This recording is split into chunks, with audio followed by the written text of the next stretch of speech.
Marco, tú vas a hablar en nuestro foro, vas a hablar de desarrollo profesional en la economía del aprendizaje. Contábamos antes de grabar esta conversación que qué es lo que te había motivado para proponer este tema. Así es, Maite, gracias. Desarrollo profesional en la era del aprendizaje. Hay dos componentes ahí que me gustaría destacar. Primero, la era del aprendizaje o a qué nos referimos con la era del aprendizaje. Al día de hoy, y esto venía ocurriendo desde antes de la pandemia, desde antes de COVID-19, hemos estado observando que nuestra sociedad y nuestro mundo se estaba moviendo hacia lo que se definía como una era o una economía del conocimiento, donde el activo más valioso de los individuos, de las organizaciones en la sociedad, no era solamente los recursos con los que se contaban, sino el conocimiento con el que se contaba para pues administrar recursos, desarrollo económico, político y social en la mejor forma posible. ¿Qué está pasando en la actualidad? Estamos evolucionando de una era o de una economía del conocimiento hacia una era o economía del aprendizaje.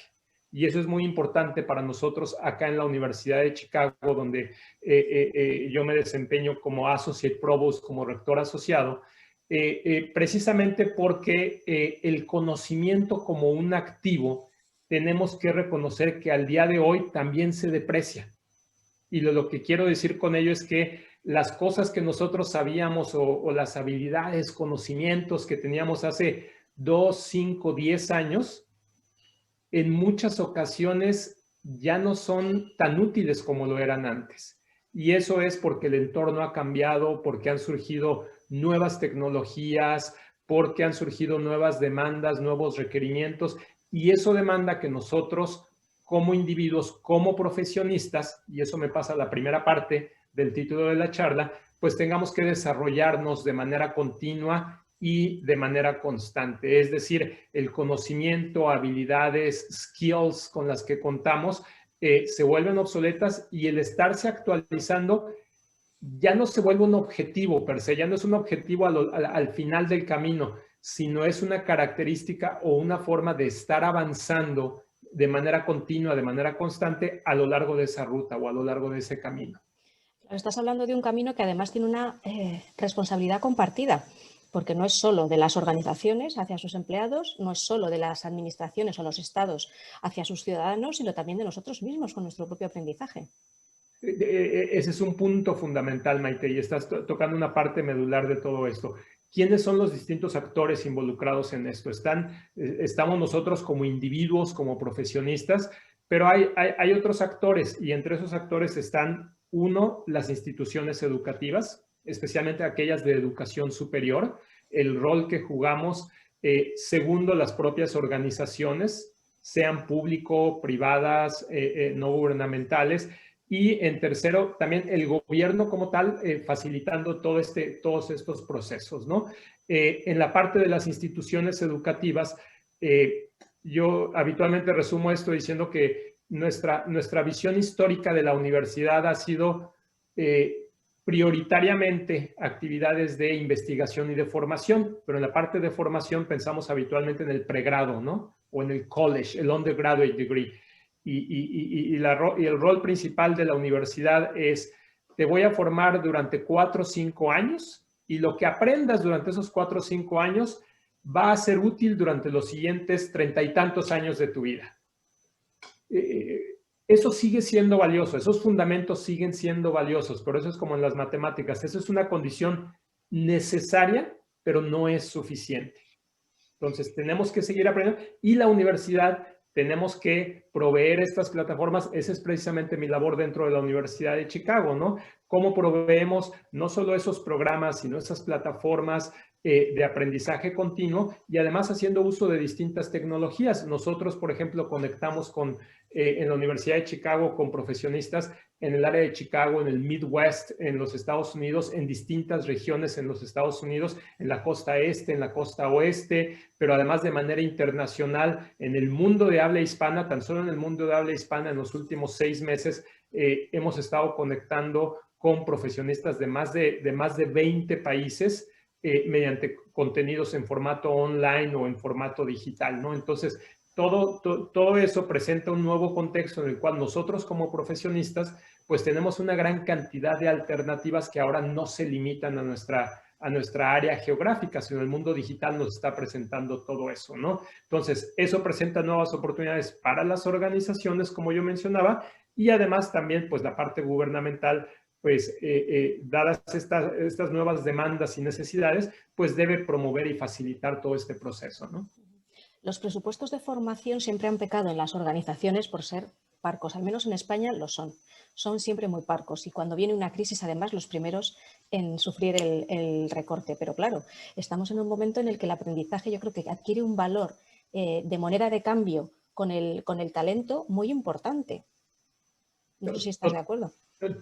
Totalmente de acuerdo. Y eso, algo que no he mencionado a lo largo de la charla es que esto demanda también un cambio de cultura y un cambio de prioridades. Y eso es precisamente lo que tú estás describiendo, Maite. El cambio de cultura implica, en muchas ocasiones históricamente se veía a la formación continua, a la capacitación, como un premio, ¿no? Aquellos que sean mis altos potenciales o mis high potentials, los voy a mandar a capacitarse. Pero si estoy enfrentando una situación económica complicada, el primer egreso no fundamental que voy a recortar es la capacitación. Error tremendo en la actualidad. Error tremendo. ¿Por qué? Porque, como decíamos hace un momento, lo que está pasando ahora demanda que tú te transformes como organización, porque tu contexto está cambiando. Las fórmulas, métodos que has usado históricamente, seguramente parte de ellos no serán del todo útiles. Entonces, no puedes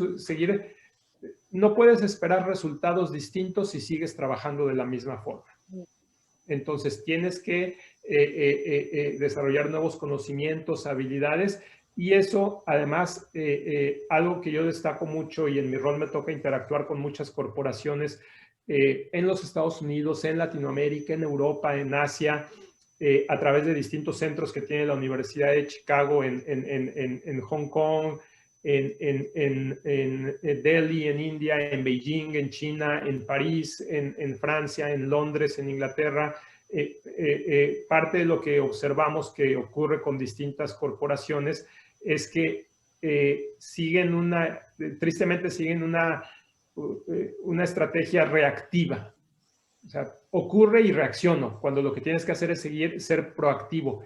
¿Qué cosas, cómo me debo adelantar a todos estos cambios para, pues, precisamente ser competitivo y no solamente reaccionar, ¿no? Las empresas, además, ahora se enfrentan a una realidad, claro, una economía global en la que, además, las nuevas modalidades de trabajo, más híbridos, más distribuidos, más en la distancia, pues lo que hacen es que el talento también tenga una movilidad mucho mayor. Claro, una empresa, cuando invierte un presupuesto en el desarrollo de sus profesionales, invierte para que se queden, no para que se vayan.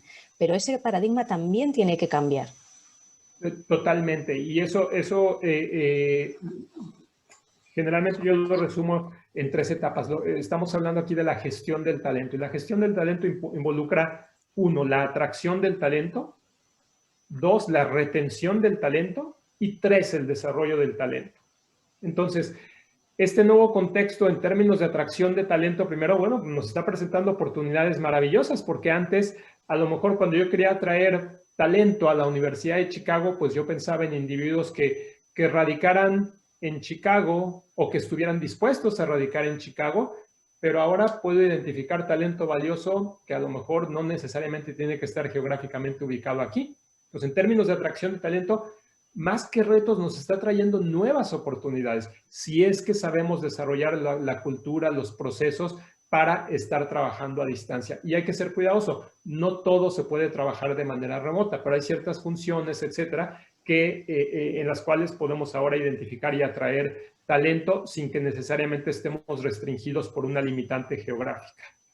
Retención de talento, pues este tipo de aspectos son fundamentales ahora para especialmente las generaciones más jóvenes, pues ellos no solamente el salario, no solamente el puesto o función, no solamente el tipo de organización donde trabajen, sino cómo eso complementa otros aspectos de vida es fundamental para ellos. Entonces, en ocasiones tener la posibilidad de trabajar en distintos contextos, interactuando con distintas culturas, etcétera, es algo importante para ellos. Entonces, eso es parte fundamental en la parte de retención de talento. Y desarrollo, pues creo que ya hemos hablado de ello. Tienes alguien que tú traigas con ciertas habilidades y conocimientos al día de hoy, será muy importante, pero con seguridad en 2, 3, 5 años, esa persona que es muy valiosa tendrá que seguirse actualizando. No importa el área funcional, puede ser mercadotecnia, comunicación, finanzas, ventas, manufactura, calidad. Podemos pensar en cualquier área funcional, en cualquier sector o área industrial, pueda ser sector turismo, servicios, producción, automotriz, salud, etcétera. No, banca, finanzas, no importa el sector o área funcional, esto está ocurriendo en todos lados. Hay una variable que siempre me gusta además sacar y es el valor inclusivo que tiene la formación. Porque per se la tecnología, la digitalización o la economía digital no es neutra, es un valor neutro. Es el uso que nosotros le damos a todo eso el que puede generar grandes desigualdades sociales. Y, por ejemplo, hablando de las generaciones más mayores, el aprendizaje tiene ese valor de inclusión. ¿Crees entonces que la formación es la principal muestra de responsabilidad social corporativa que puede tener una organización o incluso un país? Es una pregunta muy interesante. Yo creo que sin duda es una de las principales. No estoy seguro si me atrevería a decir que es la principal, pero sin duda es una de las principales. Creo que hay otras que son muy importantes también, como el trabajo social, el impacto en la comunidad en donde está ubicada una corporación, una organización, pero sin duda es una de las más importantes. Y el desarrollo de talento, me parece que lo valioso de esta pregunta es que cuando pensemos en el desarrollo de talento, aplica no solamente para el talento que está dentro de mi organización, sino el talento que está en mi entorno inmediato, ¿no? Y algo que hacemos en la Universidad de Chicago, al igual que muchas universidades en Iberoamérica, es generar un impacto en nuestra comunidad inmediata. Por ejemplo, nosotros desarrollamos programas de formación para apoyar la comunidad en el sur de Chicago, que es una zona un poco, pues con un menor nivel de desarrollo económico, social. Lo mismo ocurre con muchas instituciones de educación superior en Estados Unidos, en Iberoamérica y en otras partes del mundo, ¿no? Y hay distintos gobiernos de distintos países que han tomado, uno puede identificar, por ejemplo, en Europa existe la Lifelong Learning Initiative, ¿no? Donde la Comisión Europea lo que está haciendo es precisamente promover el desarrollo en esto a través de iniciativas gubernamentales, con la participación del sector privado, con el involucramiento de las instituciones educativas. Esto no podemos lograr el éxito deseado en todo esto si no se cuenta con la participación de esos distintos stakeholders o esas distintas partes.